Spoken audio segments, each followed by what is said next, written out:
After my husband cheated on me with my best friend in my previous life, I left the house with nothing but my daughter. I worked 2 jobs a day and finally managed to send her through college. Who would have thought that on the day my daughter graduated, my ex-husband and my best friend poisoned me together, and it was the poison bought by my daughter. My daughter said that if I hadn't insisted on taking her away back then, she would have been living in a big villa, driving a luxury car, and living a wealthy life with my best friend long ago. She said that I had made her live as a poor person for 15 years and she hated me to death. When I opened my eyes again, I was back on the day of the divorce. My husband, however, had regrets. "Jack, what did you make me drink?" Jack had just forced me down and poured a liquid with a strange smell into my mouth. As soon as I swallowed it, I felt a burning pain in my throat. "Paraquat." Grace asked a classmate to buy it from the countryside. Originally, I was thinking that if you cooperated obediently, I wouldn't have to force you to drink it. Who knew you'd be so stubborn? Quick! Where did you put the house property certificate? We were once husband and wife. Just do me a favor. You're dreaming. Jack poisoned me by making me drink it just because I refused to hand over the house property certificate. You're going to die anyway. Why are you still hiding the house property certificate? Hand it over. Sophia spoke slowly as she sat on the sofa. From the moment she entered the door, she had been a bystander, watching Jack harm me and Grace sneering at me. I felt the tearing pain in my body and looked at Grace with a wail. "Grace, I'm your mother. We've depended on each other for so many years. Why are you helping your father to harm me? I'm your biological daughter. Why are you treating me like this? If you hadn't taken me away when you divorced Dad back then, I would have been a rich man's daughter if I had followed Aunt Sophia. William dumped me because I was poor and got together with the rich second generation in our class. He doesn't want me anymore. It's all because of you. You're so poor. You should have just lived your own life. Why did you have to make me suffer with you? I'm really unlucky to be your daughter." Jack got impatient and started rummaging through the room. "Stop nagging with her. Hurry up and find out where it is. You've hidden it so tightly. Who are you guarding against?" I was lying on the ground, curled up, trying hard to keep my eyes open and looking at the daughter I had raised with great effort and the man who once said he loved me. They had become strange and terrifying. I struggled to prop myself up and crawled towards Grace, only able to touch the hem of her pants. "Grace, save Mom. Mom is in so much pain." Grace kicked me away and helped Jack rummage through my wardrobe, throwing all the clothes on the ground. Finally, they found the house property certificate in the lining. This house was left to me by my parents. Even though my life was extremely difficult later, I never sold it. It was the dowry I left for Grace. The only valuable thing I had. Grace handed the house property certificate to her father, and Jack finally smiled. "Once we sell this house, my company will be saved." Grace waved at me and said, "I'm going to the graduation party. As for you, by the time I come home in a few days, you'll probably be dead. Don't worry. I've already prepared the suicide note for you. Goodbye." Watching the backs of the 3 of them leaving, I slowly and painfully slipped into a coma. Emily? Emily. I woke up suddenly, looking at Jack in front of me and then at the divorce agreement in my hand. Am I back? What other tricks do you want to play? Sign it quickly. We're in a hurry. Sophia has to go for a prenatal checkup later. I won't sign. I put down the pen, held my still trembling hand, and said 3 words. As soon as I finished speaking, Jack, the man who was about to become my ex-husband, exploded. "What do you mean, Emily? Didn't we already talk it over? Don't tell me you're regretting it now." Looking at his furious look, he really looked like a buffoon. Why did I love him so much before? I was really blind. Back then, he chased me for 2 years before I agreed to be with him. He kept saying he loved me, but what happened? He poisoned me to death. Emily, is this interesting? Dragging it out is not good for anyone. He doesn't love you anymore. Why are you still hanging on? It was my good friend Sophia who was speaking. She used to be my good friend. Now, she is the next wife of the man who is about to become my ex-husband. I regarded you as my best friend, but you had your eyes on my husband. He even brought the pregnant mistress along when divorcing his wife. Jack is really shameless. Sophia was my partner in the dance studio. After I got married and had a baby, I never regained my figure. She said she would take care of the studio for me so that I could stay at home and take care of the baby with peace of mind. We still split the money equally. Although there wasn't much money, I was really touched. I thought having a friend like her was a blessing from my past life. Turns out she had bigger ambitions. She wanted to replace me as Mrs. Jack. I was a fool for 8 full years. Since I had the baby, my figure changed from a small size to an extra large size. Jack and Sophia had been brainwashing me all the time. One said health was the most important thing, and the other said to stay at home and be a pampered young mistress. I ate up these sugar-coated bullets for 8 years. In my previous life, I signed the divorce agreement. I didn't take a penny from Jack. I only wanted the custody of my daughter. I thought the studio could still support the lives of me and my daughter in the future. Who knew that Sophia said the studio had already closed down long ago and the money she gave me every month before was just out of pity for me. Just like that, in my previous life, I was penniless and had an 8-year-old daughter with me. My plump figure also made it impossible for me to go back to being a dance teacher. I could only find a job as a hotel cleaner and sell grilled sausages that cost a few yuan each on the street at night. Life was really hard. Now that I have a chance to do it all over again, I won't be so stupid anymore. I held the pen and stared at the divorce agreement in front of me, making plans. Just sign it. It's not good to hold up this handsome guy. You must have gone to great lengths to win him over back then, right? Now you still have to get divorced, so you know, women, forced love never works. The staff member had been looking at the three of us with a gossipy expression. Seeing that I remained silent, she even gave me a once-over. I knew what that look meant. She thought I didn't match up to Jack in appearance. I looked up at the name tag on her chest and said calmly, "Are your words representing your department? Aren't you afraid I'll file a complaint against you for saying these things?" I didn't say anything. You guys should think it over again. If you're going to sign, do it quickly. The staff member immediately shrank her neck and hid back at her workstation, pretending to be busy rummaging through things. Emily, I don't have time to waste on you. You have to sign today whether you like it or not. Don't be in such a hurry to lose your temper. You look really ugly when you're furious. I want to revise the divorce agreement. Otherwise, I won't sign. Jack seemed to breathe a sigh of relief and asked, "What do you want?" Sophia also looked at me warily. "I want half of your property, and I also demand financial compensation." "Well, I think it's better for our daughter to stay with you. Whoever wants this ungrateful daughter can have her." Grace, just thinking about my daughter makes my heart turn cold. In my previous life, I worked day and night to support her through college, but look how she treated me. She's really an ungrateful wretch. Jack is a big ungrateful wretch, and Grace is a small one. I don't want either of them anymore, and I won't let them have an easy time, including Sophia, the mistress. Half? You're really asking for the moon. In the 8 years of our marriage, did you create any economic benefits for the family? Weren't you always spending my money? And now you're asking for half of mine? You must be crazy. Hearing that I had changed from asking for nothing to asking for half, Jack was so angry that he jumped 3 feet in the air and started yelling at me. He didn't look the least bit as refined and gentle as he used to. Sophia's eyebrows knitted together, and there was anger in her eyes.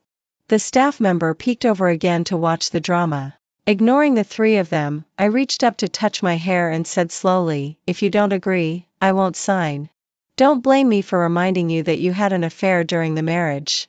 If I sue you, you'll have to give me more than half. I don't care. I have all the time in the world. If you don't want to give it, then we'll just drag this out." Sophia got worried and tugged at Jack's hand. I knew Sophia was even more anxious than I was because her baby was due in a few months. After thinking about it, half was still too little. "Fine, I'll give it to you. Half, right? Here you go. You're really ruthless for a former wife. Thanks for the compliment, ex-husband. Come over and sign quickly." Looking at Jack's pained expression, I felt really good inside. Divorce isn't the end but the starting point of a new life. The first step in starting my new life was to lose weight. I went to a large fitness center in the city center, and the front desk staff greeted me very enthusiastically. Perhaps it was because my body shape really made me their prime target customer.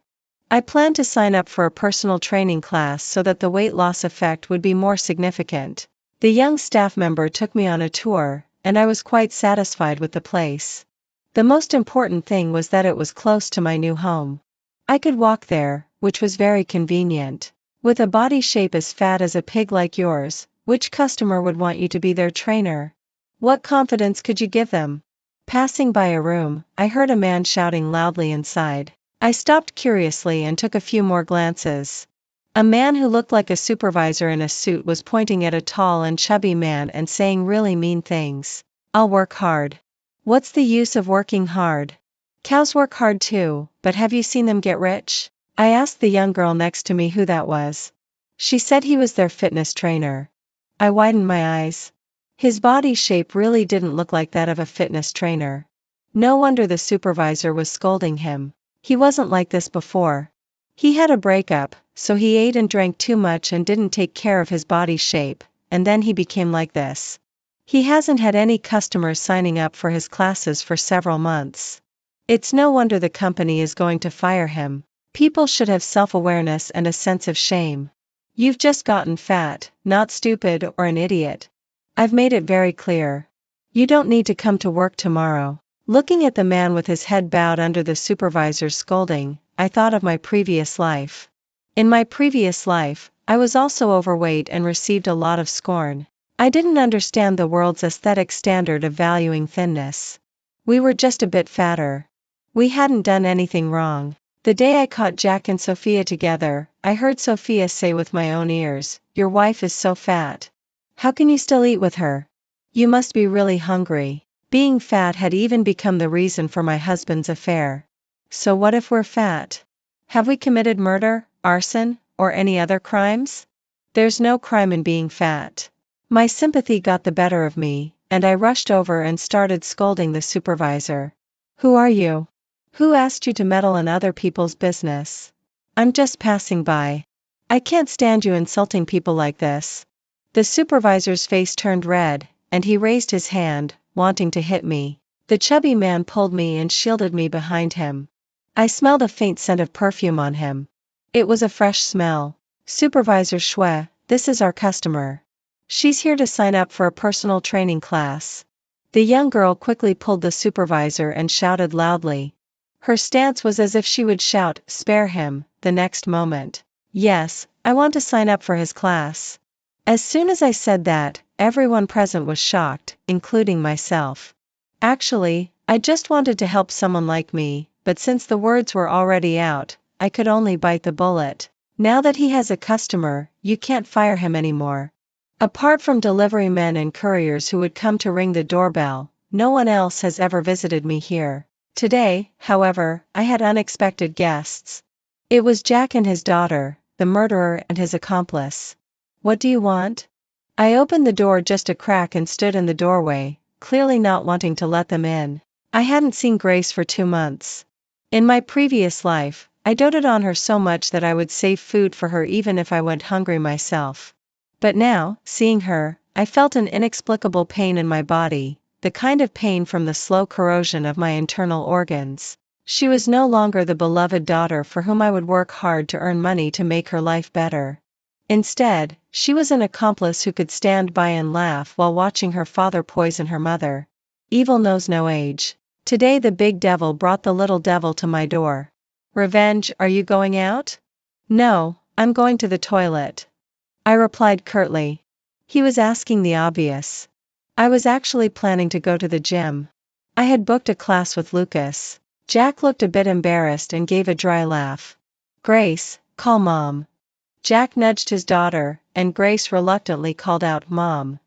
I gave a soft and asked again, what do you want? Well, Sophia and I are going on a trip. We're not comfortable leaving Grace alone at home, so we thought she could stay with you for a few days. What about her grandparents? Mom and Dad have also just gone to the countryside to visit friends. There's really no one at home. I looked at Grace's face full of resistance and impatience and smiled. Sure, let her stay. Mom has been missing you too. I led Grace into the house and Jack followed. Casually, he said, "You seem to have lost some weight." I pretended not to hear. It had been 2 months since I signed up for Lucas's personal training class, and both he and I had obvious changes in our figures. My waist had become much thinner, and my face had lost weight too. I guessed that Lucas must have been the most popular fitness trainer before. Now that he had lost a lot of weight, his facial features looked quite handsome. Now he had nothing to do with the word fat anymore. At most, he could be described as muscular. Lucas was actually quite an interesting person and knew a lot of things. Occasionally, we would go out for dinner together after class. After dinner, we would go and look at the dessert shops, only looking but not eating. We supervised each other to lose weight, to become more beautiful and handsome. We didn't want to be the kind of fat people who were looked down upon. Thinking of Lucas, a strange feeling welled up in my heart. Feeling Jack reaching out to touch my arm, I snapped back to reality and pushed him away. "What are you doing?" "Nothing, nothing. I just called you, but you didn't hear me." An embarrassed look appeared on Jack's face. "How have you been lately?" "Go back. I'll take good care of Grace while she's here with me." I wasn't in the mood to chat with him. I stood by the door and made a gesture of, "Please leave." Seeing how cold I was, Jack didn't dare to say anything more. He patted his daughter's hair and left. "Dad, you must come and pick me up and take me home. Remember to come." Watching her father walk away, Grace was still clinging to the door and shouting, afraid that her father would never come back. "What is this? I don't want to eat this." I had to go to the gym for class and couldn't leave Grace alone at home, so I had to take her with me. After the class, I was too lazy to go back and cook, so I took her to a restaurant where Lucas and I often ate. This restaurant was famous for its diet meals. I also ordered one for Grace, which was bland with no oil or salt. She definitely wouldn't like it. Sure enough, as soon as she saw it, she shouted that she didn't want to eat it. "You're fat and need to lose weight, so it's okay for you to eat this." "But why do I have to eat this too? It has no taste at all." "I want fried chicken." "And ice cream." "There's no fried chicken or ice cream here." I silently put the fork she had thrown away back on her plate. "Are you doing this on purpose?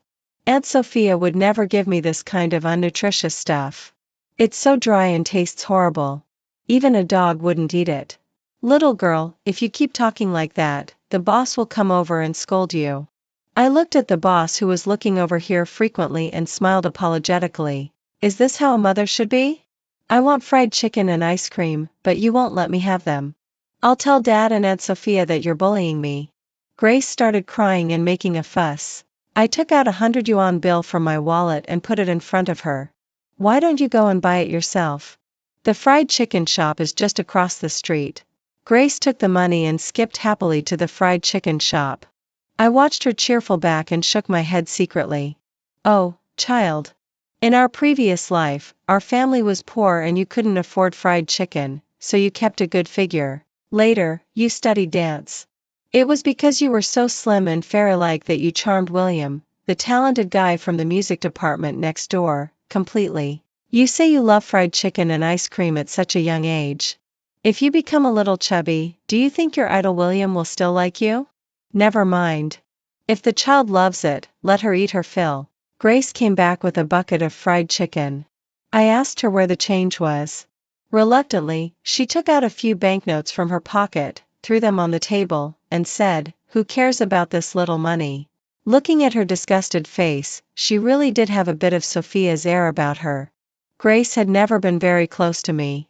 I thought it was because I didn't love her enough, so I indulged her in everything. Later, I found out that my so-called good friend Sophia had done a lot of tricks in my relationship with my daughter. She used to always say how beautiful Aunt Sophia's clothes were today, how Aunt Sophia took her to Disneyland today, how Aunt Sophia did this and that today.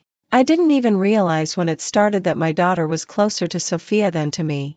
Grace stayed at my place for 10 days. I bought her the fried chicken, ice cream, and cola that she liked every day.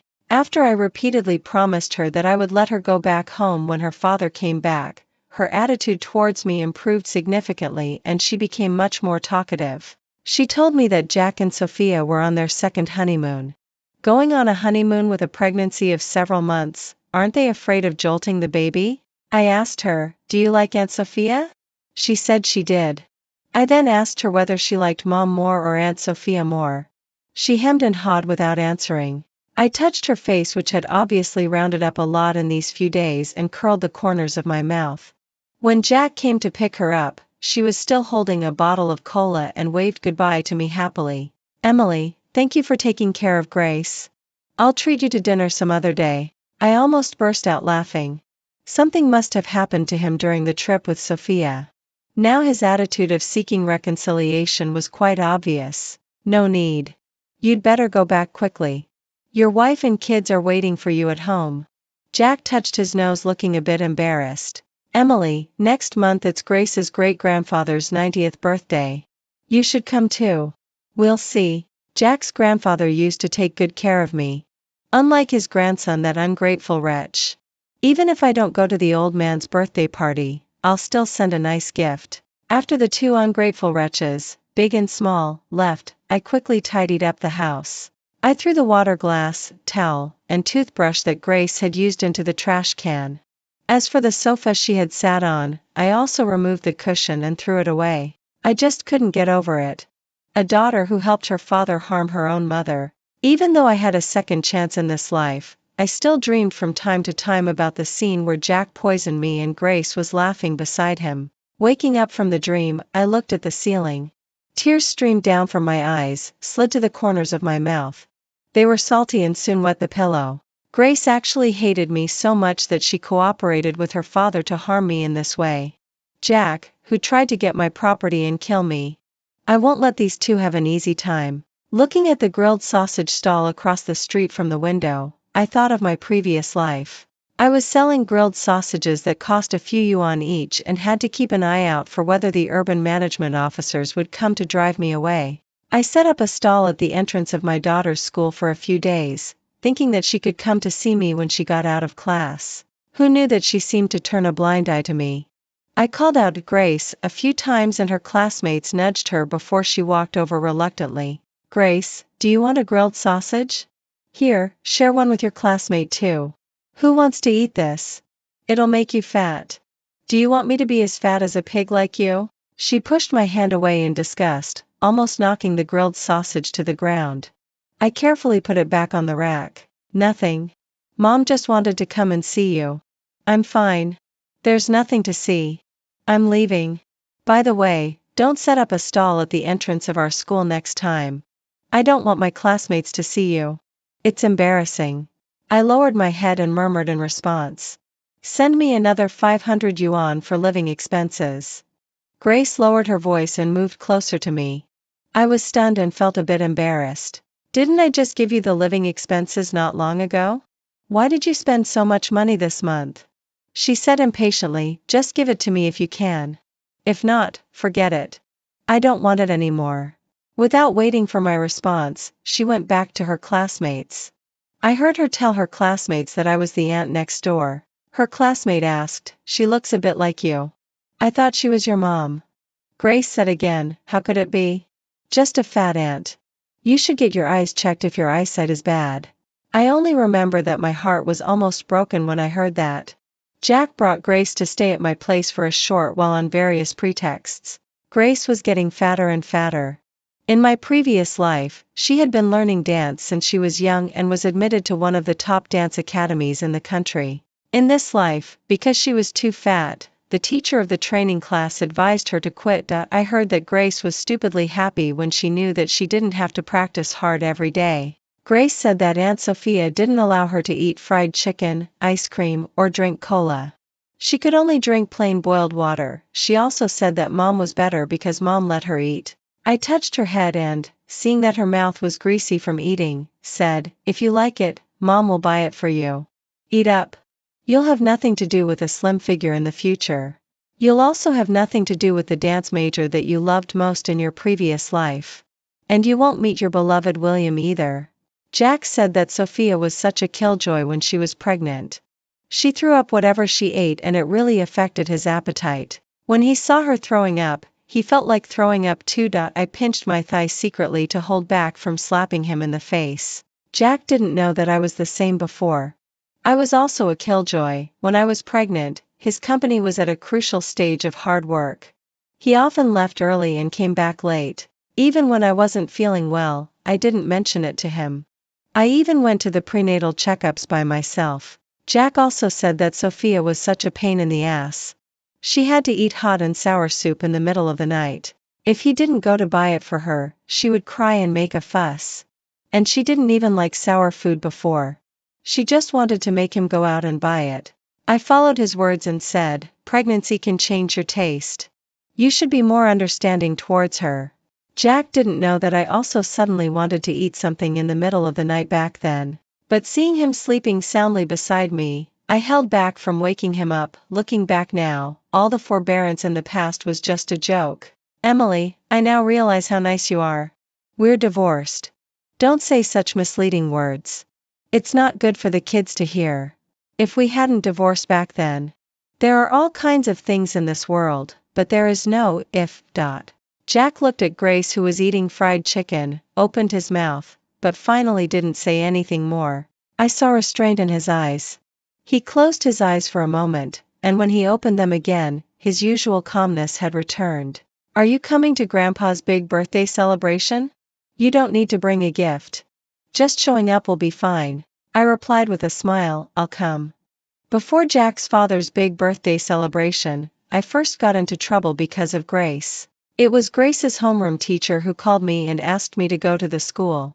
I went to the school feeling quite confused. Why did the teacher call me instead of Grace's father? What was going on? I really didn't want to deal with Grace. "Grace's mom, we called you here mainly to talk to you about Grace's situation at school." "Where's her father?" "We also called Grace's father. He said he was on a business trip, so we called you." I saw Grace standing there with an indignant look on her face, and next to her was a female classmate with swollen eyes from crying. What did she do?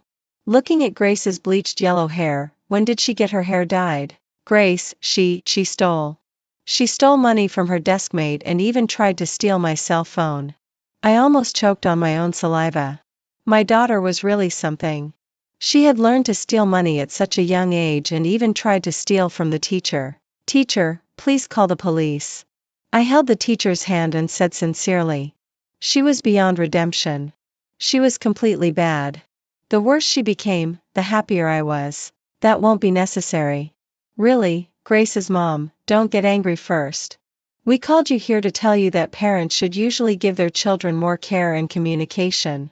This way." I listened absent-mindedly to the teacher's earnest persuasion while glancing at the teacher's desk. "Found it." Before the teacher could finish speaking, I picked up the ruler and started hitting Grace. "For being bad. For dyeing your hair. For stealing money." I had wanted to do this for a long time. It felt so good to give her a good beating. Grace was crying her heart out, dodging and running. Suddenly, she screamed hoarsely, her small face full of hatred. "What right do you have to hit me? I hate you. This BCU." All the teachers in the office came over to persuade me not to hit the child and to teach her patiently. Grace just made a mistake because of a momentary greed. You parents should teach her patiently. I shook my head. No, Grace's badness was in her bones.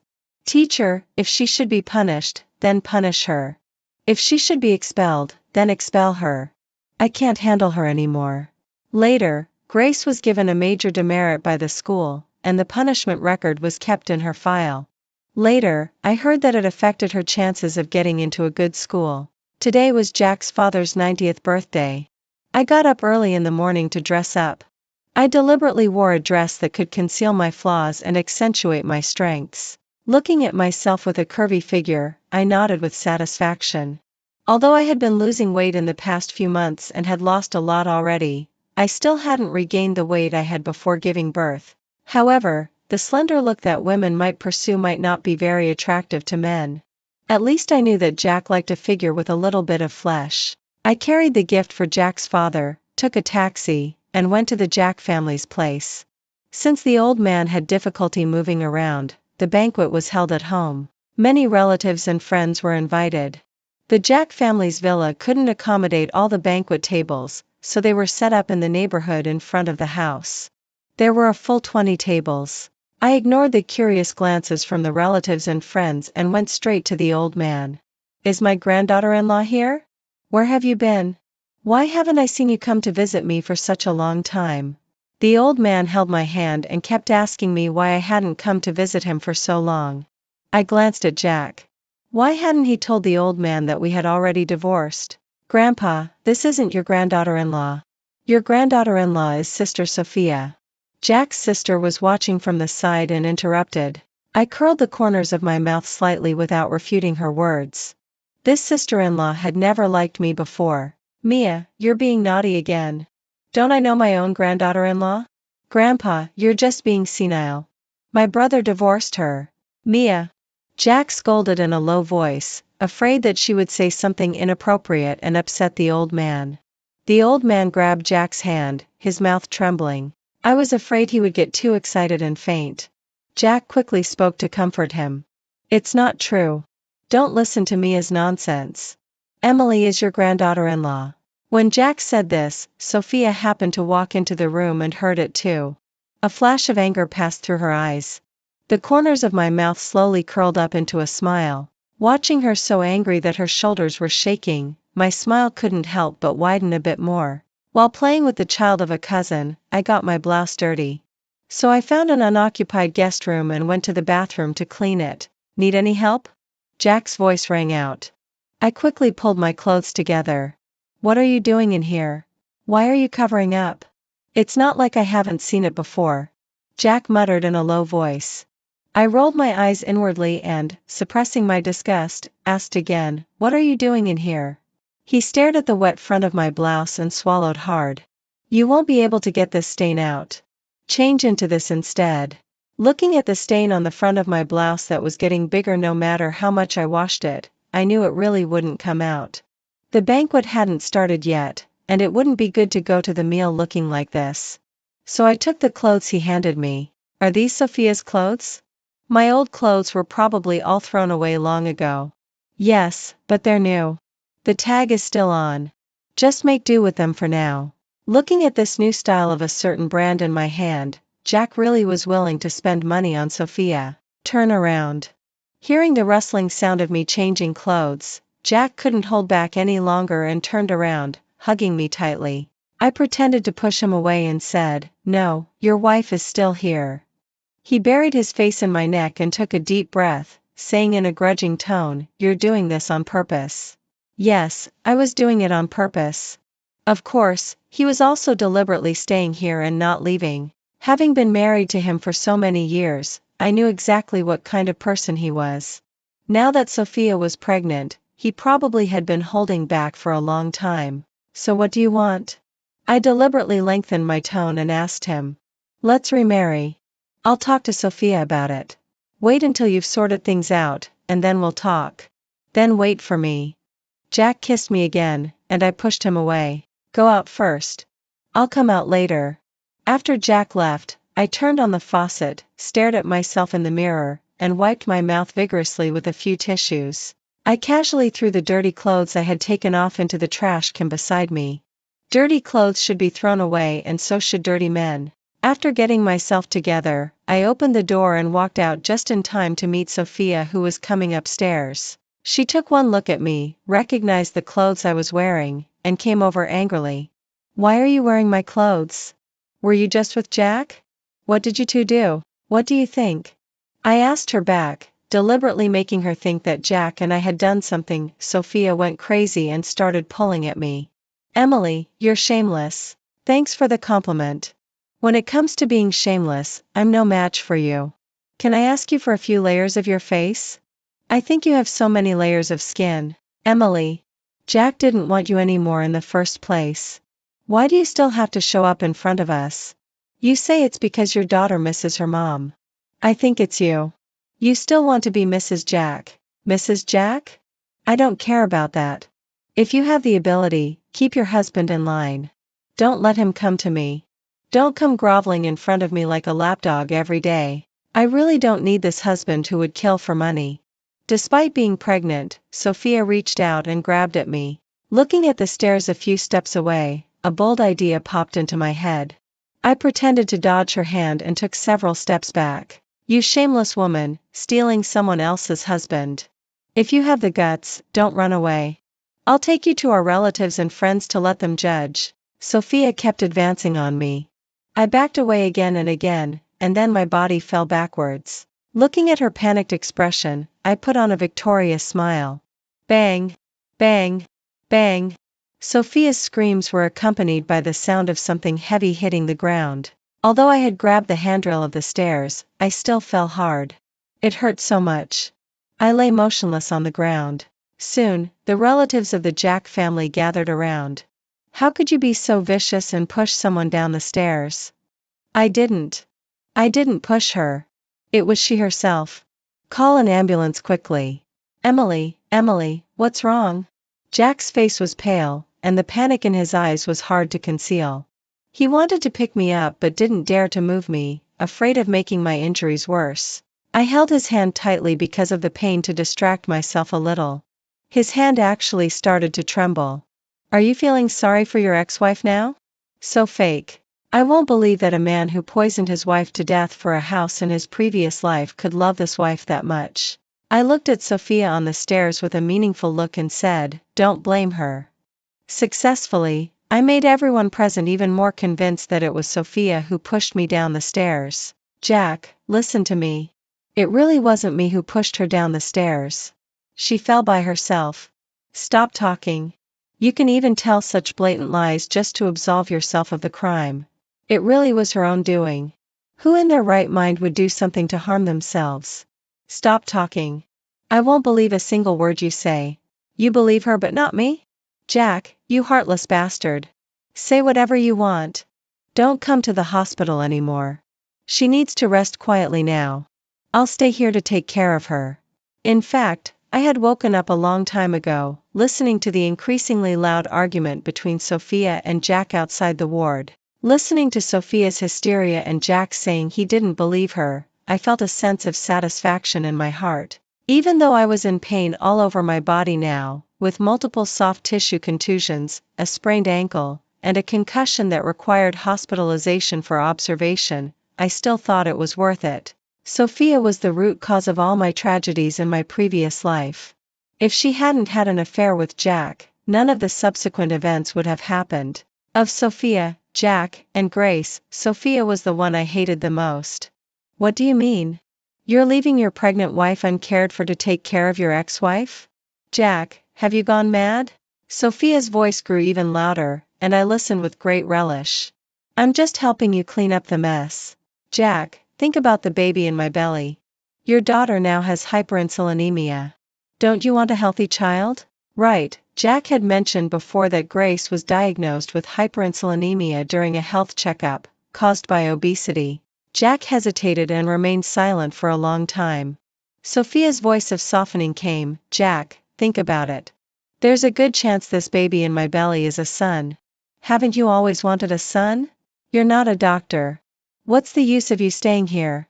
Just hire a caregiver for her. Sensing that Jack was almost being convinced by Sophia, I quickly shouted, no, don't push me. Hearing my shout, Jack immediately rushed into the ward. Emily, you're awake? Don't be afraid. I'm here. Jack, I'm in so much pain. I'm so scared. I deliberately made my voice sound pitiful. Jack held me in his arms to comfort me. Don't be afraid. I'm here. No one can hurt you again. What are you doing? Sophia rushed in. Seeing Jack holding me, she lunged at him with her fists raised. Jack caught Sophia's wrist in time to stop her. There was resentment in Sophia's eyes as she roared at me, Jack, let me go. I want to tear this bitch apart. Don't come any closer. Don't push me again. I deliberately pretended to be very scared and shouted, Sophia, stop going crazy here. Sophia still wanted to pounce on me.